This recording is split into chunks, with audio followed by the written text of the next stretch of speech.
Fala galera do canal Granja Mascarenhas, tudo bem? Galera, mais um vídeo pra vocês. E neste vídeo eu vou falar principalmente da fase de crescimento dos franguinhos, das franguinhas. A fase também chamada de recria. Também vou falar da incubação que se inicia hoje e da separação de machos e fêmeas, né? Franguinhos e franguinhas.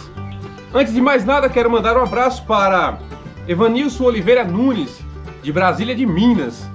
Abraço também para Messias Oliveira, Fernando Gomes de Sapé e Enoque Gomes de Moçambique. Eu espero que vocês gostem do vídeo.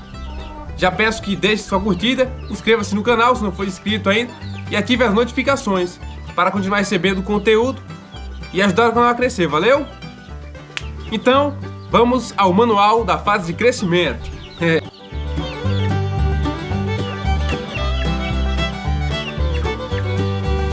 Então chegamos à fase de crescimento, por volta dos 35, 40 dias. Agora a gente já não se preocupa tanto, pois as aves não têm mais a fragilidade da fase inicial, quando precisavam de aquecimento artificial e muita atenção. Mas é preciso tomar cuidados com algumas coisas.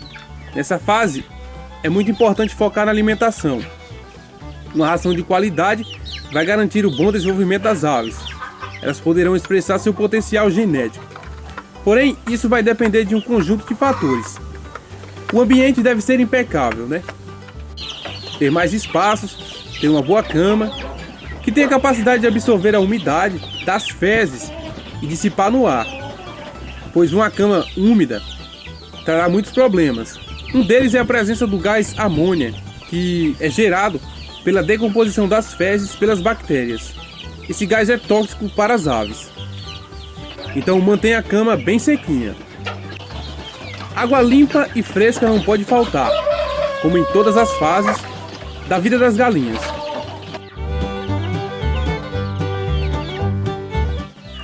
Voltando a falar da alimentação, da ração. A ração de crescimento passa por mudanças nessa fase.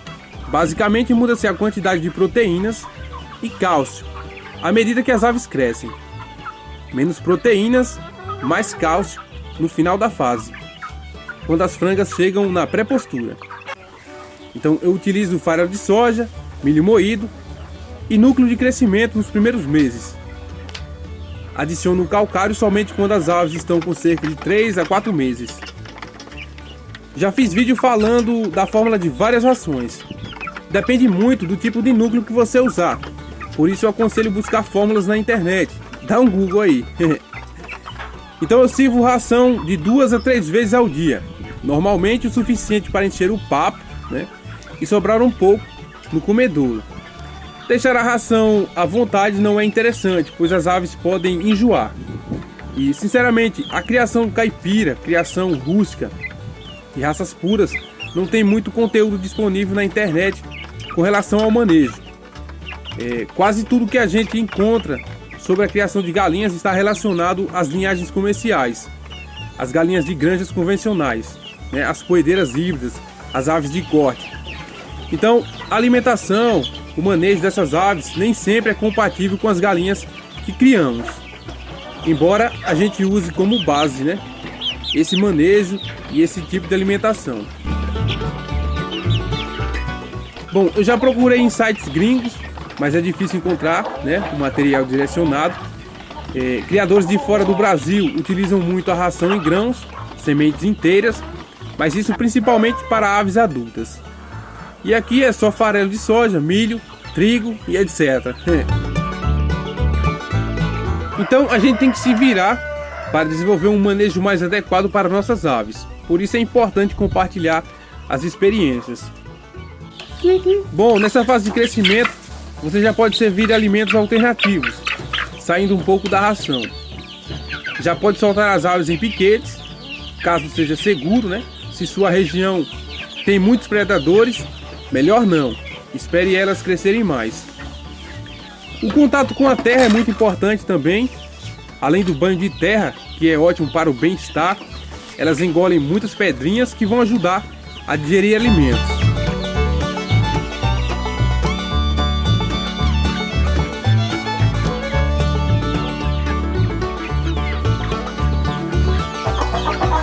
É interessante colocar poleiros na baia. Assim as aves podem expressar seu comportamento natural de se empoleirar.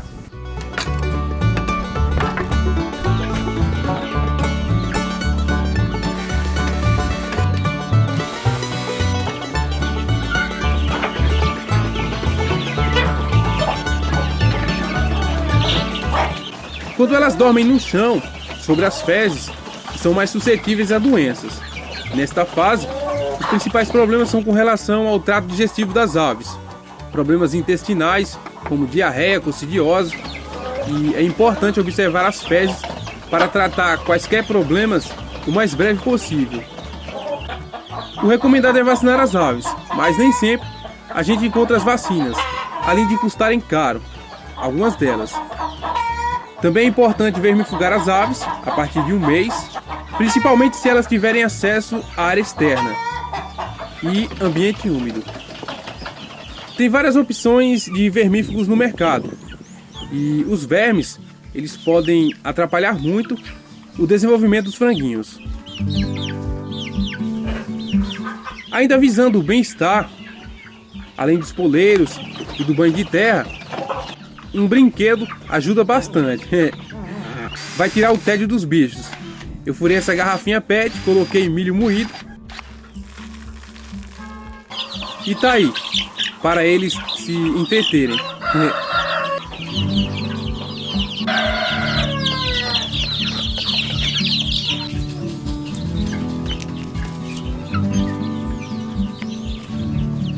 Como vocês puderam ver, já separei os franguinhos das franguinhas. Olha o tanto de machos. Se não me engano, eu falei no vídeo anterior que isso era importante para garantir o desenvolvimento delas, uma vez que os machos comem mais que as fêmeas, também impedem elas de comerem.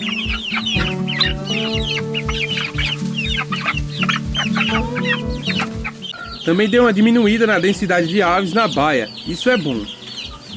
E a baia onde eles estão já está até pequena. Eu vou transferir eles para uma baia maior ainda nessa semana.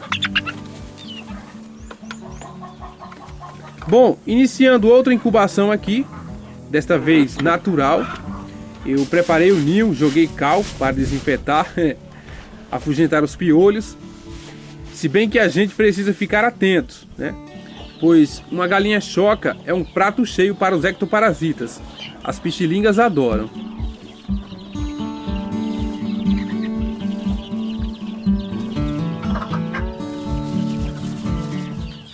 Então coloquei 15 ovos para a galinha chocar. Ovos galados pelo Thompson, com a carijó, e pelo suro, com as americanas. Espero que a taxa de eclosão seja boa. A galinha é boa para chocar e já tirou 2 ninhadas com 100% de eclosão.